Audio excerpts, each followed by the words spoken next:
Welcome dear friends. आज हम discuss करेंगे इंडियन पॉलिटी के top 20 MCQs. This will be set two. ये क्वेश्चंस कई कम्पिटिटिव एग्जामिनेशंस में पूछे गए हैं। अगर आप इस चैनल पे नए हैं please subscribe to my channel, video को लाइक कीजिए और अपने फ्रेंड्स के साथ शेयर कीजिए। चलिए आज का वीडियो शुरू करते हैं। पहला क्वेश्चन देखते हैं। ए जज ऑफ सुप्रीम कोर्ट में resign his office by writing to. The options are president, the prime minister, the law minister, the attorney general of India. इसका जो सही जवाब है डेट इज़ ऑप्शन ए। जज ऑफ सुप्रीम कोर्ट जो है वो रिज़ाइन कर सकता है और उसे किसे लिखना है? To the president of India. ये जो सुप्रीम कोर्ट के रिलेटेड प्रोविजंस हैं दीज आर इन पार्ट 5 और पार्ट 5 में कहाँ से कहाँ तक? From article 124 to article 147। दूसरा क्वेश्चन देखते हैं। Consider the following pairs. यहाँ पे एक तरफ है सोर्सेज, दूसरी तरफ से है features borrowed. The US impeachment of president, South Africa freedom of trade, British constitution prerogative writs, government of India act 1935 emergency provisions. तो ऑप्शंस यहाँ नीचे सवाल क्या पूछ रहा है हमसे? How many pairs given above are correctly matched. कितने पियर्स करेक्टली मैच्ड हैं? देखिए option 1 it is correctly matched, that is US से हमने क्या किया? Borrow impeachment of the president कि प्रेसिडेंट को किस तरह से निकाला जाए। साउथ अफ्रीका से आगे लिखा है फ्रीडम ऑफ ट्रेड, ये बिल्कुल गलत है। ठीक है, साउथ अफ्रीका से हमने क्या बारो किया था? अमेंडमेंट ऑफ द कॉन्स्टिट्यूशन, बहुत इंपॉर्टेंट चीज़। और ये जो फ्रीडम ऑफ ट्रेड है, फ्रीडम ऑफ ट्रेड जो हमने बारो किया था, we borrowed it from the Australian constitution. उसके बाद है ब्रिटिश कॉन्स्टिट्यूशन से हमने रिट्स बारो की। And government of India act 1935 जो है वहाँ से हमने जो इमरजेंसी प्रोविजन से हमारे कॉन्स्टिट्यूशन के अंदर वो बारो किए थे।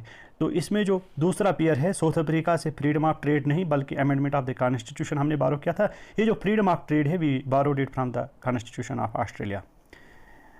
कहता है कितने पेयर्स करेक्ट हैं? Only 1 pair, only 2 pairs, only 3 pairs, all 4 pairs. इसमें सिर्फ 3 पेयर्स करेक्टली मैच्ड हैं। ठीक है, एक जो सही तरह से मैच नहीं है वो मैंने आपको बता दिया।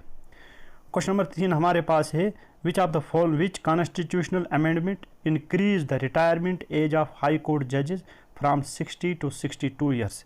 किस कॉन्स्टिट्यूशनल अमेंडमेंट के तहत जो हाई कोर्ट के जजेस हैं उनकी रिटायरमेंट एज को बढ़ाकर 60 से 62 कर दिया गया? The options are 15th, 16th, 17th and 19th।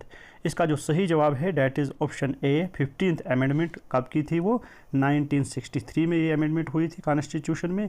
ठीक है, उसके थ्रू क्या किया गया? तो रिटायरमेंट एज ऑफ जजेस of high court was increased from 60 to 62 years. Question number 4 हमारे पास है who is final interpreter of the provision of the constitution of India in the state legislative assembly. Final interpreter of the provision of the constitution in state legislative assembly कौन होता है? The options are speaker, president, prime minister, chief minister. इसका जो सही जवाब है that is option A. Speaker of the legislative assembly is the final interpreter of the provision of the constitution of India. Question number 5 हमारे पास है which article deals with the transfer of judge from one high court to another. The options are article 222, 223, 224, 225. इसका जो सही जवाब है that is option A, article 222. It deals with the transfer of a judge from one high court to another. It also deals with the transfer of chief justice of high court from one court to one high court to another high court. ये जो high court के related provisions हैं these are in part 6 और कहाँ से कहाँ तक है? From article 214 to article 231। Part 6 में आर्टिकल 214 से 231 तक जो भी प्रोविजंस हैं these are related to the high courts.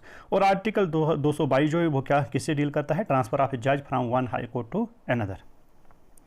छठा क्वेश्चन हम देखते हैं which part of the Indian constitution mentions the controller and auditor general of India. यानी CAG को कौन सा आर्टिकल इंडियन कॉन्स्टिट्यूशन का मेंशन करता है? The options are 148, 156, 280, 352। इसका जो सही जवाब है हमारे पास that is option A, article 148। और ये जो CAG है कंट्रोलर एंड ऑडिटर जनरल, इसे कौन अपॉइंट करता है? प्रेसिडेंट ऑफ इंडिया, याद रखना। अगला क्वेश्चन हमारे पास है, according to the preamble of Indian constitution, ये जो preamble of the Indian constitution है, the ultimate power lies in the hand of, power, असल पावर किसके पास है? The options are parliament, president, constituent assembly, people. तो इसका जो सही जवाब है that is option D, the ultimate power lies in the hands of the people as per the preamble of the Indian constitution. और ये जो प्रीएम्बल था ये हमने कहाँ से बारो किया? From the constitution of the US, from the constitution of United States. Question number 8 हमारे पास है, who which among the following is responsible for amending the law relating to Indian citizenship. देखिए इंडियन सिटीजनशिप जो है ये किस में आता है? पार्ट 2, कहाँ से कहाँ तक? From article 5 to article 11। सवाल पूछा जा रहा है सिटीजनशिप के रिलेटेड लॉ को कौन अमेंड कर सकता है, उसमें बदलाव कर सकता है? तो option are prime minister, president, parliament, supreme court. तो इसका जो सही जवाब है हमारे पास that is option C, parliament के पास ये पावर है कि वो सिटीजनशिप के रिलेटेड ये जो लॉ है उसको अमेंड करे। और याद रखिए सिटीजनशिप जो है it comes in the part 2 of the Indian constitution from article 5 to article 11। Question number 9 हमारे पास है, which of the following committee recommended the establishment of the Panchayati Raj system. किस कमेटी ने पंचायती राज बनाना रिकमेंड किया था? Option are Kiran Silva committee, Khattar committee, Balwant Rai Mehta committee, none of these. तो इसका जो सही जवाब है वो है option C, Balwant Rai Mehta committee. इन्होंने एक बात कही, डेमोक्रेटिक डिसेंट्रलाइजेशन, जिसको बाद में क्या कहा गया? पंचायती राज। पंचायती राज किस अमेंडमेंट के थ्रू लाया गया हमारे कॉन्स्टिट्यूशन में? 73rd amendment of 1992। और ये कौन सा पार्ट डील करता है इसके साथ? Part 9 of the Indian constitution, याद रखें। क्वेश्चन नंबर 10 हमारे पास है, which of the following fundamental rights protect forced labour and children working under 14 years. कौन सा फंडामेंटल राइट किससे डील करता है?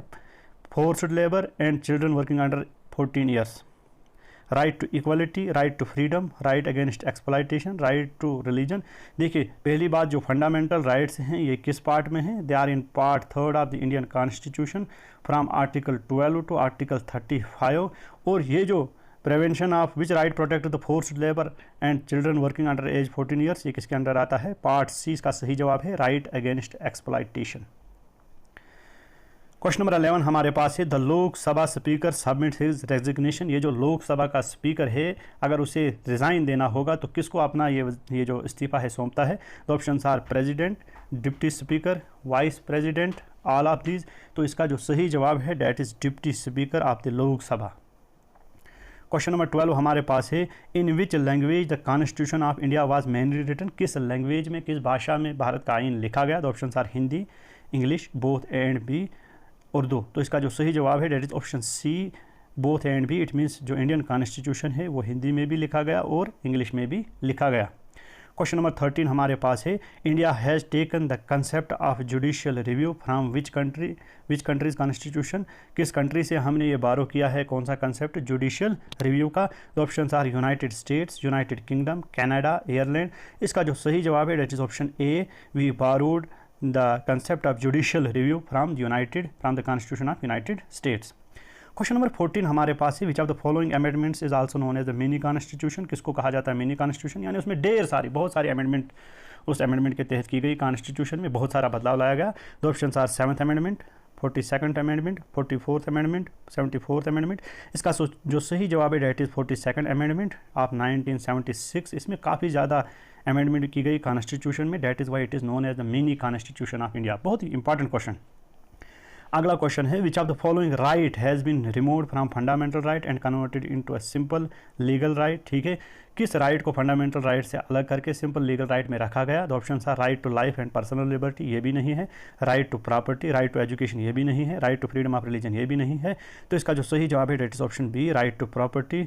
जो पहले एक फंडामेंटल राइट हुआ करता था उसे बनाया गया उसे बनाया गया simple legal right. Question number 16 हमें पूछ रहा है, how many members of upper house, यानी राज्यसभा जो हमारे पास होता है, अपर हाउस जिसे कहा जाता है upper house of the parliament, कितने मेंबर्स इसके जो है प्रेसिडेंट ऑफ इंडिया नॉमिनेट करता है? तो ऑप्शन आर 10, 12, 14, 16। तो याद रखिए 12 members of the upper house that is Rajya Sabha are nominated by the president of India. Question number 17 हमारे पास है, what is the literal meaning of the term quo warranto. Quo warranto जो हमारे पास एक रिट होती है, इसका मतलब क्या होता है। The options are we command, to forbid, by what authority और वारंट, नन ऑफ दीज। तो इसका जो सही जवाब है डेट इज़ ऑप्शन सी, क्यो वारंटो का मतलब होता है बाय व्हाट अथॉरिटी और वारंट। ठीक है, ये किसका मतलब होता है, क्यो वारंटो का। क्वेश्चन नंबर 18 है, how many fundamental duties are mentioned in the Indian constitution. पहली बात याद रखिए, फंडामेंटल ड्यूटीज़ किस पार्ट में आती हैं, part 4A of Indian constitution. और फंडामेंटल ड्यूटीज़ हमारे पास कितनी है, द ऑप्शन आर 5, 7, 9, 11। तो इसका जो सही जवाब है that is option D, 11।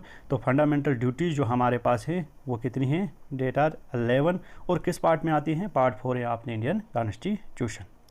Question number 19 हमारे पास है, according to article 85(1) of the constitution of India the Lok Sabha must meet at least how many times. ये जो आर्टिकल 85(1) है हमारे पास, इसके तहत ये जो हमारी लोकसभा है साल में कितनी बार मिलनी चाहिए। The options are 3 times each year with no more than 4 months between the sessions, at least once a year, 4 times a year, twice a year with no more than 6 months between the 2 session. इसका जो सही जवाब है, article 85(1) क्या कहता है कि लोग ये जो हमारे लोकसभा है कम से कम 2 बार मिलनी चाहिए और 6 मंथ से ज़्यादा जो है वो 6 मंथ से ज़्यादा जो है वो गैप नहीं होना चाहिए। ठीक है, आखिरी क्वेश्चन पढ़ते हैं आज का। In India the concept of single citizenship is adopted from. देखिए, सिटीजनशिप का हमने ऊपर भी एक क्वेश्चन पढ़ा, लेकिन ये जो सिटीजनशिप का कंसेप्ट है ये हमने कहाँ से लिया। The options are the French constitution, the Swiss constitution, the constitution of United States of America, the British constitution. इसका जो सही जवाब है डेट इज ऑप्शन डी। हमने जो सिंगल सिटीजनशिप का कंसेप्ट लिया है, we borrowed it from the British constitution. तो ये थे आज के टॉप 20 क्वेश्चन। आशा करता हूँ कि आपको समझ आए होंगे। वीडियो देखने के लिए बहुत बहुत शुक्रिया।